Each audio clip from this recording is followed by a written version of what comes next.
I am very excited to share this mini podcast series with you. I sat down with my dear friend, Emma Bliss, who is a holistic health coach, something the world definitely needs more of these days. And I wanted to give you a little backstory before we jump in. Emma and I met in an online course that we were both taking in May of last year. She posted that she was looking for an accountability partner, and I immediately raised my hand because when you have someone to keep you accountable, you are way more likely to reach your goals. Well, Emma lives in Australia. I live in New Jersey, so that's a bit of a time difference. We used to Zoom every Friday morning at 5 a.m. my time until this past summer when we both got a little busy with vacations and stuff. And just a side note, the Australian accent is probably one of my favorites, and I can listen to Emma talk all day long, which is probably why we talked for over an hour and a half. I tried to cut down some of our conversation because I typically don't like to do long episodes, but she just continually blew my mind, and I was just so intrigued that the questions just kept coming. It's a three-part series, and I promise you, you do not want to miss any one of these episodes. Every person should understand what we could be doing holistically, especially as overwhelmed moms, to be healthier and to put wellness above all things, and possibly without taking medication. So, in this series, Emma is walking us through what she does for her clients to help them improve their health, reduce their stress, and to find bliss in their lives, which, spoiler alert, bliss is not only Emma's last name, it's a molecule in your body that helps make you happy. When I tell you I learned so much from sitting down with her, I'm not lying, and I can't wait for you to learn all the things too. And another spoiler alert, do you know what can make you happy and less stressed? Putting down your cell phones. The holidays are coming up and your already busy life is about to get busier. So if you haven't already grabbed my free Tech Timeout guide for moms, do yourself a favor and grab it today. I share very simple ways for you to set those boundaries with your cell phone so that you can create so much more time and space in your week to do the things that make you happy, that bring you bliss. So check out the show notes to the link and download your free Tech Timeout guide today. Are you feeling overwhelmed trying to juggle all the many hats you wear as a working mom? Do you want more quality time with your family without distraction of work and time alone to take care of yourself and your needs? Welcome to Mom Wife Career Life. I'm Carrie, a wife, mom of 3, and a recovering perfectionist. In this podcast, I will teach you how to create balance in your life by implementing healthy habits, organizing your home and your schedule, being intentional with your time and in your relationships, and most importantly, how to start putting your needs first because no one can pour from an empty cup. Grab that second cup of coffee, or if you're anything like me, your third. It's time to dive into today's episode of Mom Wife Career Life. With me today is my dear friend, Emma Bliss. Emma is a holistic health coach and a blissiplinarian, guiding women who are ready to level up, reclaim their vitality, and create a life they desire.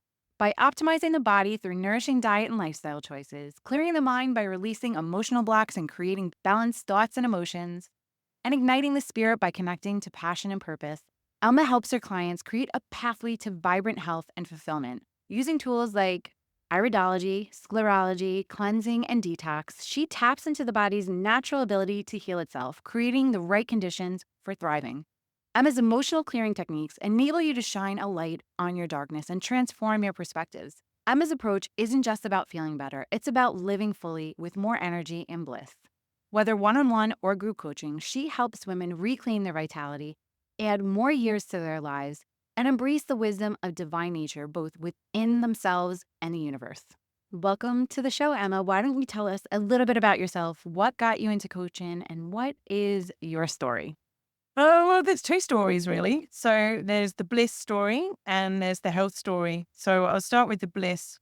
I was 27 years old. I was a high school teacher in the UK and I had some challenging roles. So I was working with all the kids at risk, and that was kids that were suffering from physical abuse, maybe suicidal, drug issues, all sorts of things. And they all kind of drew on my care and compassion and took so much emotional energy. And I was really quite drained and stressed and depressed. Like the rest of my classes were all exam groups, so there was high demand for me to deliver quality curriculum. I was working 80 plus hours a week, totally unsupported by the education system. I think that's probably a familiar situation for a lot of your mums who would be teachers. So it was a huge emotional burden I was carrying, not supported, stressed and depressed. And actually, I really if you think about it, I actually ended up running away. So I just quit my job and I bought a one-way ticket to Australia. And I'm still here. But yeah, I took a one-way ticket to Australia. I went via Southeast Asia and I spent time in a monastery in Thailand learning meditation. I spent time at the beach just relaxing. And like every day, I was noticeably less stressed than I was the day before. Like I couldn't believe that it was possible to be less stressed than I was yesterday, but it was. It just kept happening. So it's just how wound up and stressed out I really was. The day after I left the monastery, I was hit by a truck. And I mean, literally hit by a truck, not metaphorically hit by a truck. Literally, I was riding a motorcycle in a place called Kanchanaburi, which is quite close to the Burmese border. And I'd taken off my crash helmet because it didn't really fit very well. And it was black and it was hot. And I was hit by a truck. And I was picked up off the road by a stranger. They put me in their car. I do have a vague memory of like bleeding into the footwell of their car, and they got me to hospital. And yeah, the hospital was very, very basic. It wasn't like the hospitals that we're used to. They didn't have MRI machines and all these fancy things. It was like iodine and alcohol and lots of little tiny stitches in my head. And really, really, really wonderful personal care. So there was two nurses and a doctor for each ward, which had two patients in each ward. And they also really catered for families. So around my bed was 3 day beds for my family to come in and be with me. But of course, I had no family. And when the family of the girl in the bed next to me realized I had no family, they got their family. And these people came in and they stayed by me. They slept there. They washed my hair. They just did all these amazing things. So makes me cry just to think about it even now, because I was literally healed by the love of complete strangers. So that was very moving. Like I got to see the power of human energy and how other people's energy can actually help you to heal. But also after that accident, when I first became conscious, I had all these new skills. I'd been practicing meditation. I was conscious of my body. I could feel my fingers and my toes. I was aware of what I could smell and touch and taste and feel. And that was a magical experience. And I was like, wow, I can still feel everything. I can still see anything. I've still got all my bits of my body. And I was really happy to be alive. And I have to say, it's the first time I've ever been really conscious of being happy to be alive. I don't ever remember having that experience before. And in the days that followed that, I made a conscious decision to actually live my life instead of just exist through it. So that's the bliss. The second part is the health. So I really wanted to be a mum, and I was told that that was very unlikely because I had something called polycystic ovarian syndrome. And the doctor just kind of handed me this medication called metformin, which you're probably familiar with. A lot of people will be. It's given to people with diabetes and insulin resistance. Anyway, I took this tablet for a couple of days and it made me feel horrible. I could tell it was poisoning my body. And it was just like, hang on a minute, this does not compute. Like I want to create a body that's a beautiful vessel to grow a baby in. And I'm adding poison to it right now. So I stopped taking the drug and started looking into other ways. And I did a lot of research, but eventually I came to some diet and lifestyle changes. So I was a vegetarian actually up until then. I still am mostly a vegetarian. But the thing about my vegetarian diet then was that I didn't really eat any vegetables. Just ate like pizza and pasta and all of those things. And I realized that that was part of my problem. So I did change my diet. And I also learned about fasting and the benefits of fasting for healing. And I went back to Thailand actually, and I did a 7-day fast. And then a few months later, I went back and did a 10-day fast. And then just a month after that, I got pregnant. And then when I had the scan, they said, oh, there's no signs of polycystic ovaries. You don't have polycystic ovaries. That must have been it must have been a false diagnosis. They must have got it wrong, but they didn't. I saw the cysts before, and I saw that they were gone. And yeah, fasting does have the power to heal or to help the body to heal itself. So yeah, I'm now the mum of a teenage boy, and those two events are really what's made me do what I do today. So after the accident happened for me, I couldn't help but inspiring other people to live more now, we're just all so busy rushing around, just, existing, doing all the things, get up, go to work, go home, do all the jobs, go to bed, get up, go to work, maybe drink too much in between time, eat junk food, eat on the run, do more work, do a side hustle, do more work, go to sleep. And so, yeah, I changed that, and I saw other people doing the same thing, like just rushing around and not living their lives, and just started to have conversations with people. And it's kind of gradually evolved that I started inspiring people to live more now and to do more of what they love, because I don't know if we only live once, but I do believe that we only get to live in this body, in this space and time once. And I want to enjoy that. So then when I reversed my disease through diet and lifestyle changes, and as a result of going on that retreat and doing the fasting with other people with other diseases that they were also reversing, that also I couldn't help but share, what the power of changing your diet and lifestyle and a little bit of fasting can do for your health. So that's where the health came from. So Bliss Holistic Health Coaching really came out of those two events. I had no idea that's where this conversation was going. That is an amazing story. And I can't imagine what it's like to go through something so tragic alone in another country with no family and no one you know. But it sounds like something really beautiful came out of it. But I'm very curious about Thailand and your retreat. What does a retreat look like there? Well, the place that I went to, yeah, that's where I did my first liver flush, actually. I had my own room. It was up on the side of a hill in Koh Samui. We went down to the ocean every day. I wasn't completely water fasting. We did have like a broth in the evening and coconut water in the morning. And we took some stuff that helped to cleanse our digestive systems. And yeah, we had some kidney teas and did a liver flush and all of those things. And I did that for 7 days. And I would walk down the hill and go for a swim in the ocean. And there was a pool and you got a massage and there was yoga. So you were doing all the things to nurture yourself. It was the first holiday I'd ever done where like I actually came home looking healthier. It's actually my holidays were like, to go away and like party and do all the things. And I was like I'm actually going home from holiday and I've lost weight and I feel better. That just sounds amazing. I would really love to be able to do that one day. I've been getting ads for all these different kinds of retreats. I'm not sure if Russ would be up for going with me, and I'm not sure if it's something that I would be brave enough to do on my own, but it's definitely something that I've been thinking about. So I knew you were a holistic health coach, of course, but as I do with all my guests, I did a little research and I saw you do iridology and sclerology as part of your health assessments. I can barely say the words. And I definitely don't know what they are, and I'm sure I'm not alone with that one. So why don't we start there? Can you explain what they are and how do you use them in your practice? Sure. So, iridology is a holistic practice that examines the patterns and the colors and structures in the iris and can do that to assess potential health conditions and imbalances in the body. So, you might be familiar with reflexology charts for the feet, where all the different organs of the body are shown. There are charts that are very similar for the eyes. All the parts of the body are presented in the eyes.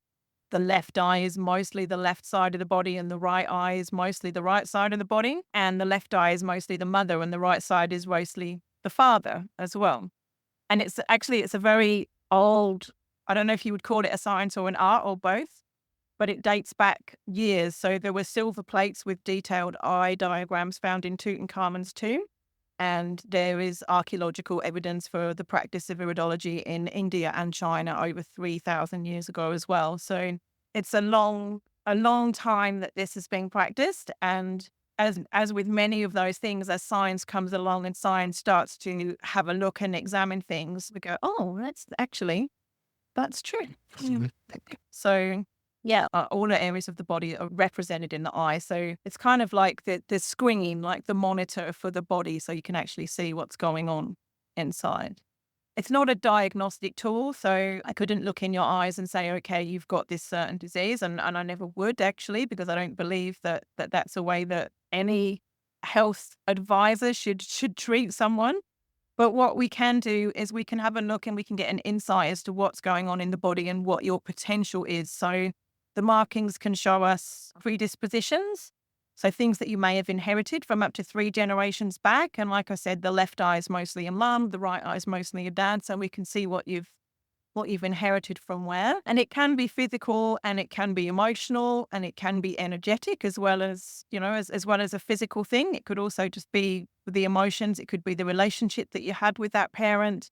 And we can see all of that in the eyes, and that's identifying your weaknesses. And I like to call them your nurture points because it gives us an opportunity to actually look after that part of the body so that it doesn't become diseased. So we can adjust our diet and lifestyle accordingly, or we can address the emotional healing that needs to take place. So if, for example, there was something showing in your heart on your mother's side, and I said, what was the relationship like with your mother? And you told me that it was really dysfunctional relationship when you had a lot of pain there, then that would be really something that we would want to work on and heal, because that's, all of that is available, and being able to work on all of those things helps us to avoid disease. That is amazing. I'm learning so much at 6 o'clock in the morning as we're recording this on a Saturday. Wow. So what do? You take a picture of the person's eye, or how does that whole process?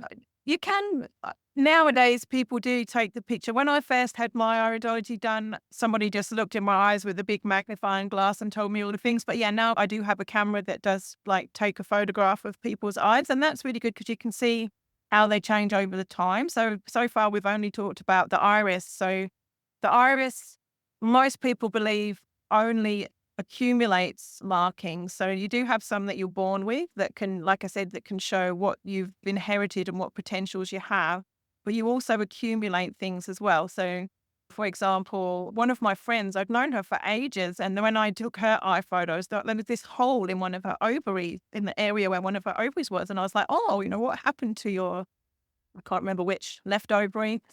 And she was like, oh, I had it removed when I was 13. And there was this hole there, and it's amazing, how that comes up. And if somebody's had like a heavy burden on their liver, they can get markings in the liver area. Often it's brown markings in the liver area. If somebody has issues with their blood sugar, often it's like orange coloring. If it's something with their liver, it's often yellow coloring.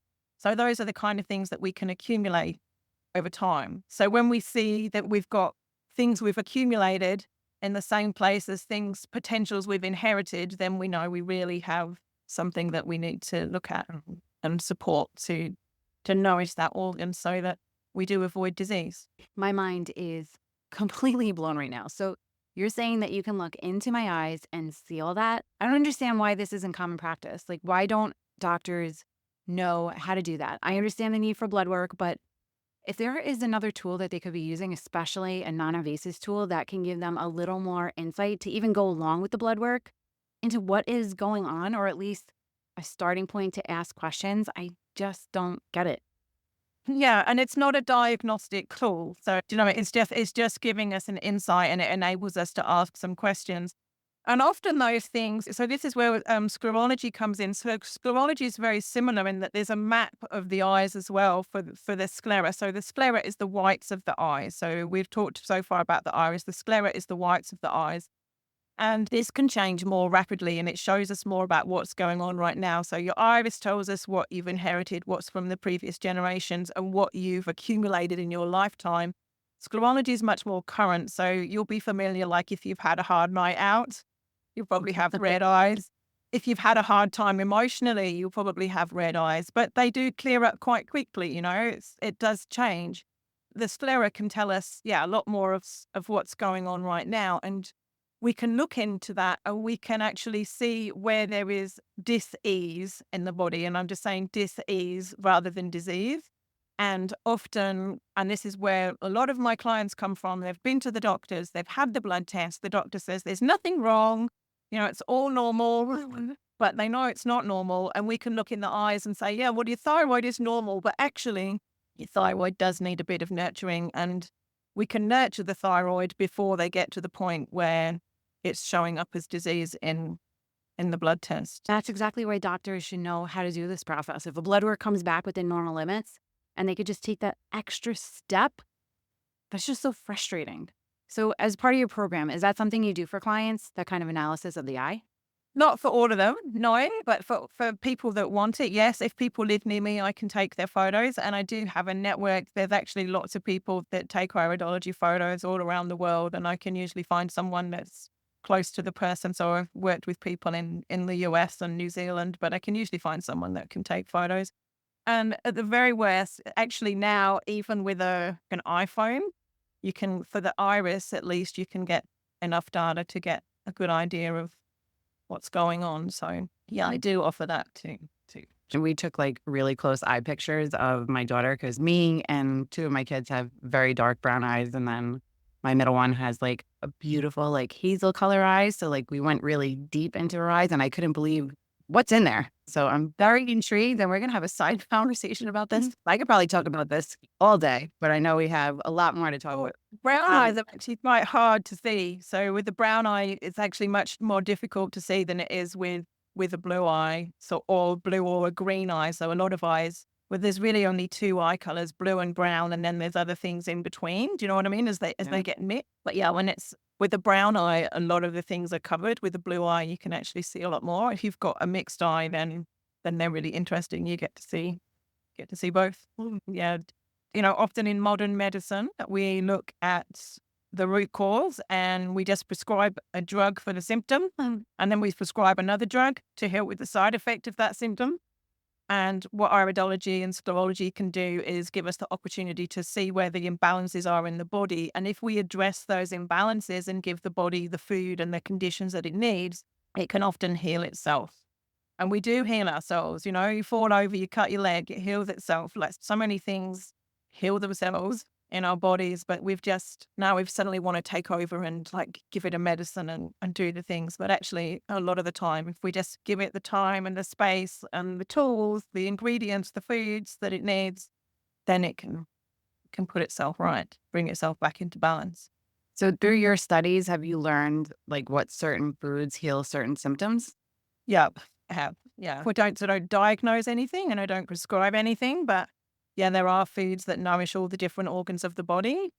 And some people come to me with a condition that's been diagnosed and I can support them that way. But a lot of my people, they're not diagnosed with anything. They're just feeling rubbish and the doctor can't tell them why, So there's foods that support the kidneys and the liver and the lymph and all of those sorts of things. And actually, this will blow your mind a bit as well, but there's something that's called the doctrine of signatures. So check this out after. Like a lot of the foods look like the part of the body that they support. So I will start with carrots, right? If you cut a carrot, so you slice it into little circles and you look at what you see on the carrot, it looks like an eye, yeah? Just looks just like an iris. And carrots, we all know that carrots are really good for our eyesight. And walnuts is another one. So walnuts looks a bit like a brain. It's full of omega-3 and is really good for brain health. Grapes are really good for the blood, red blood cells, white blood cells, red grapes, white grapes. Celery is really great for the bones. Check out the doctrine of signatures. You are seriously blowing my mind this morning, and it's way too early to be blown at this big. And it just really frustrates me that we live in a world where doctors are so quick to prescribe medicine when all it's doing is masking the problem. I really love my primary doctor. He really takes the time to listen to me. I feel heard, but I've also looked for a holistic healer because I want to learn more about everything that you're talking about. I would rather eat walnuts and carrots all day than take a pill. And I really love that there are people out there like you that are filling this gap because it's so needed. So thank you. I want to shift gears for a little bit. What are some common health issues that you see busy working moms have, and how are you able to support them on their wellness journey? Well, stress. So there was an extensive study in 1981 that identified that 60 to 90% of doctors' visits were for conditions that had their root cause in stress. So this is 1981, 60 to 90% had a root cause in stress. So I don't know what your prediction is as to what's happened since 1981, whether our lives have got more stressful or not since then. Like definitely, as mums, we're wives, we're employees, we're business owners, we're volunteers. I know for a fact that you are all of those things now.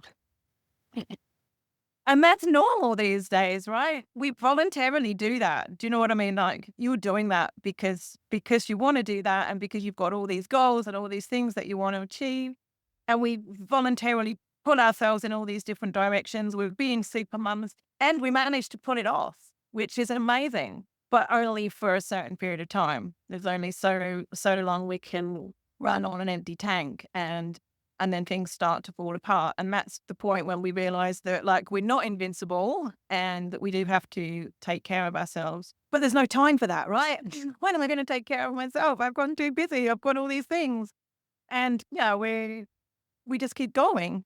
And so typically the women that come to me have just got to that point of tired, exhaustion, overwhelm. They've lost their lust for life. They've often lost their sense of self as well. Like they're so busy, and we don't do it and feeling bad about it. We do it because we love it, because we love our kids, and we do all the things that we want to do, and we spend our time taking them to their clubs and doing all the stuff. And it, it brings us lots of joy. But when I say to women, so what do you love to do for you? Often, like, people don't even know anymore. Do you know what I mean? Like, what do you love just to do for yourself? Can you remember? Oh, for me, Yeah, I, well, I was actually thinking about that yesterday because my schedule is crazy because I'm doing podcasting and growing my business on the side. And I do that in the mornings until my kids get up. And then I go into mom mode. And then once my kids are at school, I go into career work mode. And then they come home and I'm back into mom mode and then running them around. And then I go to bed. I'm like, I really don't have time for hobbies. And while I'm so passionate about this podcast and it's what lights me up, I'm looking forward to the day when I can kind of exit the corporate world and, this podcast and my business becomes my full-time job. And I have that time and space to have a hobby. yeah, and that's it. It's like so many people, we just, although we love being a mum and a wife and doing these side hustle and everything, we forget. And at the end of the day, we have to look after ourselves first, like the analogies, when you're on a plane and you have to put your oxygen mask on yourself before you look after other people. We have to do the same. If we're going to be good for our family, we do have to remember to look after ourselves. So yeah, so my women, they've forgotten that that's what they have to do, or they've just prioritized everything else because they're mums and that's what mums do.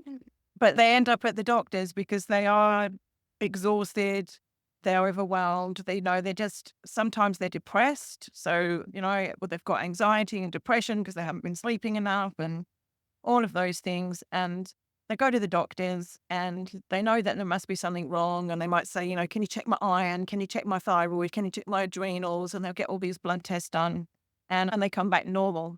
And when I say normal, I just want to make a note that might not necessarily be optimal. But, they don't flag when you get the results from the doctors, there's a normal range and they're in the normal range. So it's okay. It's fine. You're fine. And some people are told then it's all in their head. And some people are told, oh, you're just getting old. You got to expect it. That's my doctor.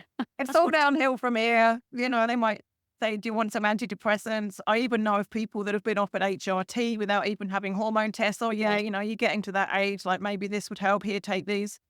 But, there's other ways. And if we can just find a little bit of time to take care of ourselves, my favorite clients, are those women because I can really make a difference in their lives, right? Because there's nothing seriously wrong with them yet, but they potentially could be.